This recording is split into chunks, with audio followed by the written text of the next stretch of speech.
Assalamualaikum warahmatullahi wabarakatuh. Apa kabar anak-anakku hari ini? Mudah-mudahan semuanya dalam keadaan sehat. Sebelum kita memulai pembelajaran pada hari ini, alangkah lebih baiknya kita membaca doa bersama-sama. Bismillahirrahmanirrahim. Raditu billahi rabba wa bil islami dina wa bi muhammadin nabiyya wa rasula. Rabbi zidni ilman warzuqni fahman. Rabbi shrah li sadri wa yassir li amri wahlul 'uqdatam min lisani yafqahu qawli birahmatika ya arhamar rahimin. Walhamdulillahi rabbil alamin. Anak-anakku sekalian, pada pembelajaran hari ini materi kita yaitu tentang beriman kepada malaikat. Definisi malaikat merupakan bentuk jama dari kata Arab yaitu malakun yang berasal dari kata maklakun. Kalimat maklakun itu berarti utusan. Jadi malaikat adalah utusan Allah. Beriman kepada malaikat merupakan rukun iman yang kedua. Al-imanu an tu'mina billahi wa malaikatihi wa kutubihi wa rusulihi wa bil yaumil akhiri wa bil qadari khairihi wa syarrihi minallahi ta'ala. Beriman kepada malaikat artinya percaya bahwa malaikat adalah makhluk gaib yang asal kejadiannya dari nur atau cahaya. Iman kepada malaikat merupakan rukun iman kedua, sebagai mana sabda Nabi Muhammad SAW ketika ditanya Jibril alaihissalam berkenaan iman, antuk minabillahi wa malaikatihi wa kutubihi wa rusulihi wal yaumil akhiri wa antuk minu bil qadari khairihi wa syarrihi. Hendaklah kamu percaya kepada Allah, malaikatnya, kitab-kitabnya, rasul-rasulnya, hari kiamat, dan beriman pula dengan qadar, ketentuan baik dan buruk. Hadis riwayat Bukhari dan Muslim. Diriwayatkan dari Umar bin Khattab, sabda Rasulullah, apakah kalian mengetahui siapa gerangan orang yang bertanya tadi?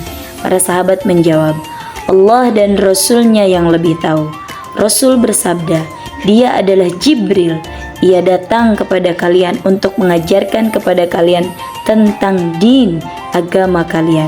Hadis riwayat Muslim nomor 8. Dalil dari Al-Quran, Quran surah Al-Baqarah ayat 177 dan 285, Quran surah Al-Imran ayat 39, 42, 124 sampai 125, Quran surah An-Nisa ayat 97, 172, dan Quran surah Al-Anfal ayat 9 dan ayat 12 serta Al-Hijr ayat 8. Di dalam Al-Quran mengatakan bahwa dan miliknya siapa yang di langit dan di bumi, dan malaikat-malaikat yang di sisinya tidak mempunyai rasa angkuh untuk menyembahnya dan tidak pula merasa letih.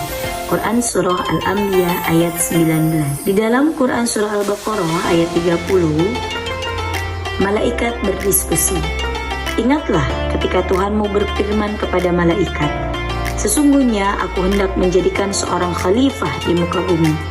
Mereka berkata, mengapa engkau menjadikan khalifah di bumi itu orang yang akan membuat kerusakan padanya dan menumpahkan darah? Padahal kami senantiasa bertasbih dengan memuji engkau dan mensucikan engkau. Lalu Tuhan berkata, sesungguhnya aku mengetahui apa yang tidak kamu ketahui. Quran surah Al-Baqarah ayat 3. Dalam hadis Rasulullah SAW, kadang-kadang malaikat Jibril itu tampak padaku dalam bentuk manusia. Lalu ia berbicara padaku dan aku pun menyadari apa yang ia katakan. Hadis Bukhari nomor 2. Para malaikat malam dan malaikat siang itu bergantian mengawasi kalian. Itu terdapat dalam hadis Bukhari nomor 555. Nah, para malaikat telah diciptakan dari cahaya dan jin pula diciptakan dari api yang menjulat. Hadis riwayat Muslim. Sungguhnya Al-Baitul Makmur itu dalam setiap hari dimasuki oleh 70.000 malaikat dan mereka tidak kembali. Hadis riwayat Bukhari nomor 3207. Sabda Rasulullah Shallallahu Alaihi Wasallam, apabila hari Jumat tiba, pada setiap pintu masjid itu ada malaikatnya. Mereka menulis setiap orang masuk secara berurutan, dari yang paling pertama sampai yang paling terakhir. Lalu apabila imam telah duduk di atas mimbar, mereka menutup lembaran-lembaran catatan itu, dan mereka malaikat turut datang untuk mendengarkan nasihat khutbah. Dikatakan pula bahwa di dalam ada yang namanya dalil akli, dalil akal. Akal sehat tidak akan mengingkari wujud malaikat. Para malaikat mempunyai banyak bekas atau tanda yang memastikan wujud mereka. Contohnya, malaikat Jibril mempunyai wahyu kepada Nabi Muhammad SAW. Kematian manusia karena ruhnya dicabut. Manusia memiliki kelemahan pandangan mata karena tidak memiliki kesiapan yang sempurna untuk melihat sesuatu itu. Tidak menafikan wujud sesuai tersebut, tidak bisa dilihat dengan mata kasat. Nah, kematian sebagai tanda adanya malaikat. Di sini kita lihat bahwa yang wajib kita ketahui yaitu ada 10 malaikat. Yang pertama malaikat Jibril, yang kedua Mikail, yang ketiga Israfil, yang keempat Ajrail, yang kelima Munkar, yang keenam Nakir, dan yang ketujuh Raqib, ke-8 Atid, ke-9 Malik, dan ke-10 Ridwan. Sebagaimana yang sudah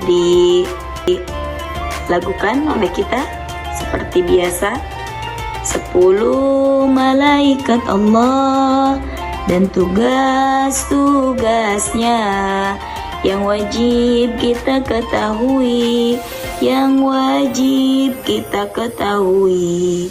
Jibril menyampaikan wahyu, Mikail memberikan rizki, Israfil meniup sangkakala, Ajrail pencabut nyawa, Munkar Nakir bertanya dalam kubur, Raqib mencatat amal baik, Atid mencatat amal buruk, Malik menjaga pintu neraka, Ridwan menjaga pintu surga.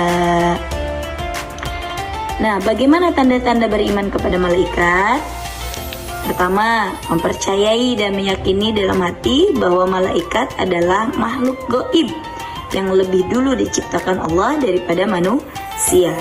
Yang kedua, mempercayai dan meyakini dalam hati bahwa malaikat bersifat gaib, tidak dapat dilihat oleh manusia.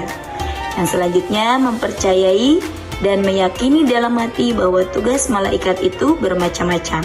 Ada yang berkaitan dengan alam dunia dan ada yang berkaitan dengan alam rohani. Selanjutnya, mempercayai dan meyakini dalam hati bahwa orang-orang yang beriman dan beramal soleh kedudukannya lebih tinggi daripada malaikat. Dan yang terakhir, pernyataan lisan bahwa ia beriman kepada malaikat dan sifat-sifatnya. Selanjutnya, bagaimana contoh perilaku beriman kepada malaikat? 1. Selalu berkata yang baik-baik saja, dan kalau tidak bisa lebih baik, diam. Yang kedua, berperilaku senantiasa yang mendatangkan manfaat bagi diri sendiri dan orang lain. Yang ketiga, saling membantu dan saling menguatkan dalam hal positif yang diridhoi oleh Allah Subhanahu wa Ta'ala. Diulangi lagi, yang ketiga, saling membantu dan saling menguatkan dalam hal-hal positif yang diridhoi Allah Subhanahu wa Ta'ala. Yang keempat, senantiasa bersyukur ketika mendapat nikmat dan bersabar ketika mendapat musibah dan cobaan. Dan yang kelima, akan selalu memuliakan malaikat dan merasa malu kalau berbuat dosa. Bagaimana cara kita menerapkan bahwa kita beriman kepada malaikat? Pertama, gemar melakukan sholat berjamaah. Yang kedua, gemar berperilaku dermawan. Yang ketiga, gemar menuntut ilmu. Dan yang keempat, gemar membaca Al-Quran. Nah, ada renungannya. yaitu sebenarnya manusia itu adalah artis film. Bukankah setiap hari kita syuting oleh malaikat Raqib dan Atid, dari mulai bangun tidur sampai tidur kembali? Dokumen film itu akan diputar ulang di akhirat nanti tanpa sensor sedikit pun. Hanya mereka yang berakting sesuai skenario Quran dan hadis yang akan mendapat piala citra surganya Allah. Mau piala? Ayo perbaiki akting kita lewat iman dan takwa agar dapat piala citra surga dari Allah Subhanahu wa taala. Amin ya rabbal alamin. Pelajaran hari ini kita cukupkan sampai di sini. Kurang dan lebihnya mohon dimaafkan. Tutup dengan doa kafaratul majlis. Subhanaka Allahumma wa bihamdika asyhadu an la ilaha illa anta astaghfiruka wa atubu ilaih. Terima kasih untuk hari ini. Mohon maaf apabila ada kesalahan. Wassalamualaikum warahmatullahi wabarakatuh.